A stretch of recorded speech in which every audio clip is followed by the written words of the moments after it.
Hey guys, today we are here with our student Tyler and we're going to be touring her unit here in Wembley. We're going to be finding out how much she's making and exactly how she managed to get the deal.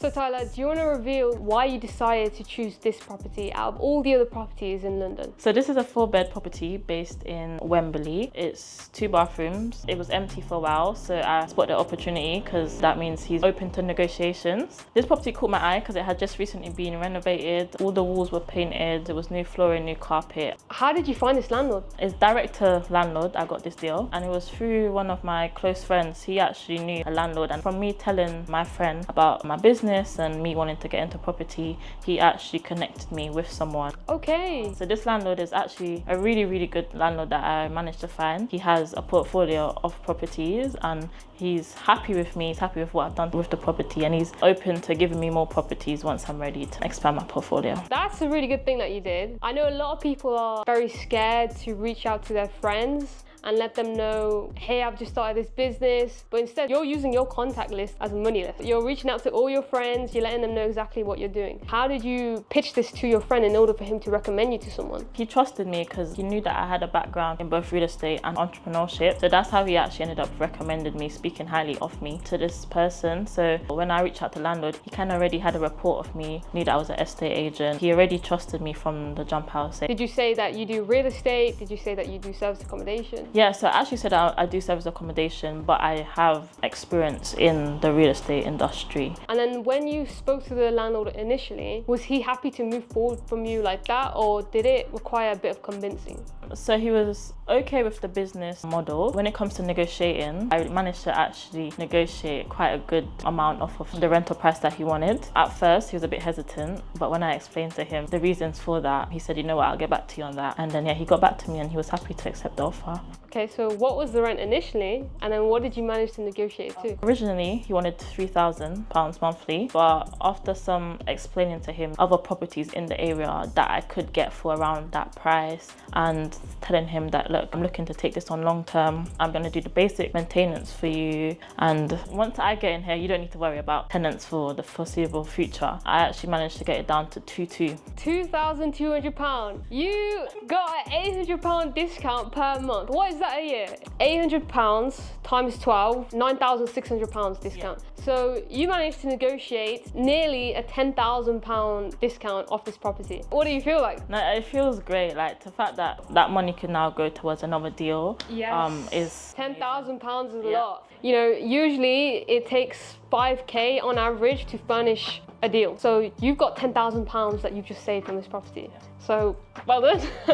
So Tyler, do you want to reveal exactly what got you started into this business? What were you doing before? I have a background in estate agent. I was an estate agent for a couple of years before I actually got into this Airbnb business. But I started going to networking events, and then that's where my interest in property really grew. And then I came across you guys' page on TikTok actually. I think it was the one where Uzma posted about working from Costco and then quitting. That's how I came across you guys. So we're in the living room right now. I can see that we've got a couple of sofas, we've got a nice dining table. It's a 4-bedroom. How much did you spend altogether? So I spent just over 5k. It was completely empty when I got it. So that includes all the beds, all the furniture, all the white goods as well. In terms of sourcing the furniture, I've done quite a lot of shopping on second-hand sites as well, like Gumtree and stuff. I went straight directly to a furniture manufacturer, which meant that the cost of furniture was a bit lower. What gave you the idea to go to a furniture manufacturer instead of going to IKEA or Dunham? So obviously through the mentorship, you guys gave us tips like going straight to the warehouse. Okay, so you mentioned that you spent over £5,000 on this unit alone. That is quite a lot of money. So when you were spending this money, how did you feel? Were you getting regrets? Were you feeling like, no, I know what this money is going to be used for, it's going to work? How did you feel? I definitely wasn't regretting it because I had worked hard to save up quite a lot for the property, and I know that over time I would make back the money spent on the furniture and all the expenses. It was actually a rewarding feeling going out there. It was actually quite a nice feeling shopping, you know, putting different ideas together. So while you were swiping your card in all these different shops, you weren't scared. You believed in what this money is going to be used for, and you knew that, okay, you putting this risk in now, it's a calculated risk. It's not something where you're gambling in. This is actually going to be making you more money after you put this initial investment in. Did you have any money to spend for deposit, or did you manage to negotiate when it came to the terms with the landlord? Of course, so deposit was only 4 weeks rent. Negotiations with the landlord, he actually gave us about a good 3-4 weeks rent free. We used it to wallpaper, decorate, and start ordering things that we need to order. Okay, do you want to explain to everyone what exactly is a rent-free period? Yeah, so the rent-free period is the landlord basically hands you the keys before the tenancy agreement starts. You can start bringing in furniture, you can start decorating, whatever you want to do, start putting ideas together for your business. Okay, how did you convince him? It's not every day where you can ask a landlord, hi, can I have 1 month for free? He was happy to get someone in the property, and obviously he knew that it's going to be long-term tenant. So I managed to just talk to him about, you know, look, is it okay if I just have 2 weeks rent free just so I can start bringing things in? And he was like, look, you know, you can have the property for 4 weeks and start the tenancy agreement next month.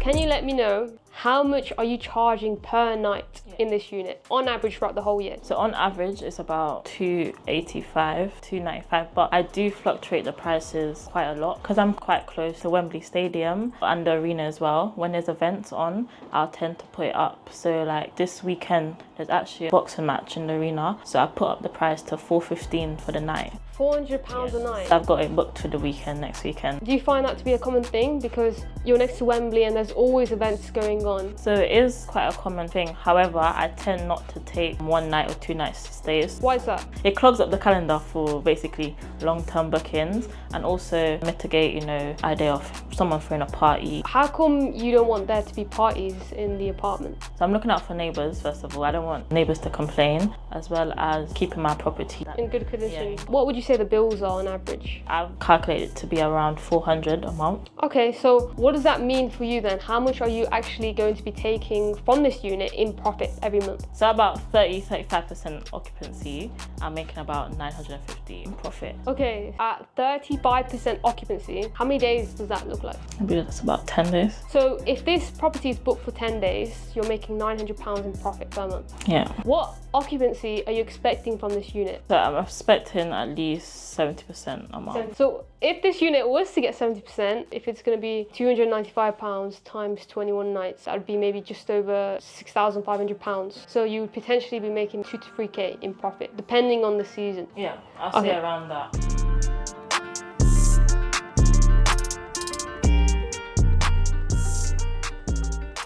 So what bookings have you received so far? What type of guests are coming to stay in this property? So far I've received the leisure bookings. So they're traveling from abroad, but they're working from home. So I guess it's kind of working professionals mixed with leisure. How have you found having your first set of customers? It was great. My first customer, I remember, they came for leisure at O2 Arena, and I think he must have booked the same night that I put the property live. So I was actually quite surprised. I was like, wow, okay. That's when you knew it was real. Yeah, that's when I knew it was real. I was like, okay. When I saw that notification, I was like, okay, and now it's real. But they were great. They left the property in like, you couldn't even tell someone was here. They followed all the checkout instructions and stuff like that. They were really good. It was a family as well. Have you ever had nightmare guests? The ones that you hear online, like, oh, this guest trashed my whole property, I have to pay tens of thousands of pounds. Thankfully, no. And I hope I don't experience anything. But I have put a couple things in just to kind of mitigate that. One of the things is that I would ask for deposit. How much deposit? £200 deposit. So if someone did have any plans to trash a property, I think they'll kind of not want to do it. I also have cameras. So I have cameras at the front door so I can see who's coming in and who's coming out. And I also ask them for ID just so that I can know that who's booking is the person that's actually coming.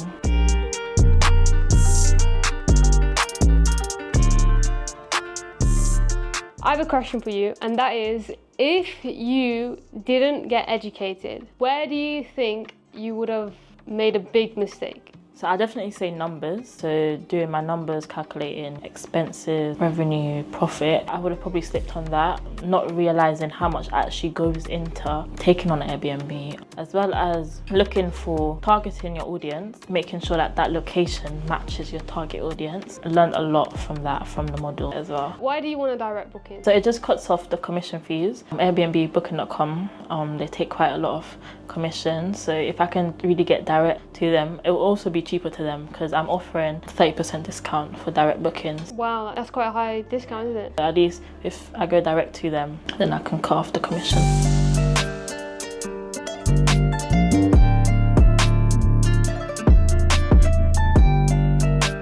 So Tyler, I can see in this living room a nice printed booklet with your branding on it and your phone number and your email. Can you tell me more about this? So I thought it was a good idea to just have like a manual. Not only does it show you how to operate the property, let's say the heating, the bath and stuff like that, but I also put contact details, so you might have people from outside of England traveling. So yeah, just put emergency numbers, local rental companies if they want to hire a car, what apps we use for cabs. So I put like Uber. I also added transport links, how to get to the local bus stop, how to get to the local train station, as well as your local attraction. So if you just lay it to here.